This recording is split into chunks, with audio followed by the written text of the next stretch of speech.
पायधुनी परिसरामध्ये 2 दिवसापूर्वी एकाच कुटुंबातील 4 सदस्यांचा मृत्यू झाला होता। कलिंगड खाल्यानंतर विषबाधा झाली असा प्राथमिक अंदाज जो आहे तो लावला जातोय। त्यानंतर पायधुनी परिसरातील जे फळ मार्केट आहे या फळ मार्केटमधील कलिंगड गेल्या 2 दिवसांपासून विक्रीसाठी उपलब्ध नाही अशी परिस्थिती जी आहे ती या मार्केटमध्ये असल्याचं आपल्याला पाहायला मिळतंय। काल जर आपण पाहिलं तर काल देखील कोणत्याही या फळ मार्केटमध्ये कोणत्याही स्टॉलवरती कलिंगड जे आहे ते विक्रीसाठी दिसत नव्हतं आणि आजची देखील तीच परिस्थिती आहे। आजच्या दिवशी देखील संपूर्ण ह्या नळ बाजारातील आणि या संपूर्ण मार्केटमधील फ्रूटच्या स्टॉलवरील जे कलिंगड जे आहे ते कलिंगड गायब झाल्याचं चित्र आपल्याला या ठिकाणी पाहायला मिळतंय। संपूर्ण तपास जो आहे तो तपास पोलीस करत असल्याची माहिती पोलिसांच्या वतीनं देण्यात आलेली आहे। परंतु ज्या कुटुंबातील 4 सदस्यांचा मृत्यू झाला त्या सदस्यांपैकी याच मार्केटमधील कलिंगड जे आहे ते कलिंगड घेऊन गेले असल्याची माहिती आहे। त्या संदर्भातला मुंबई पोलिसांनी तपास देखील केलेला आहे।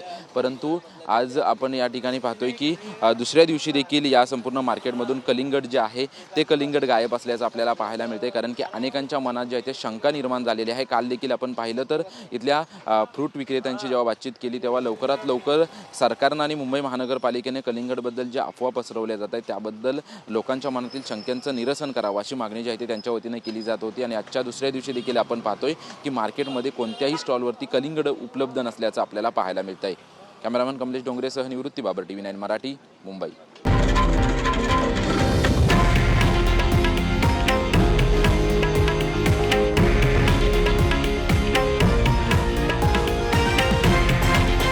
हे आहे देशातील नंबर 1 न्यूज नेटवर्क आणि आपण पाहत आहात TV9 मराठी, एकमेव।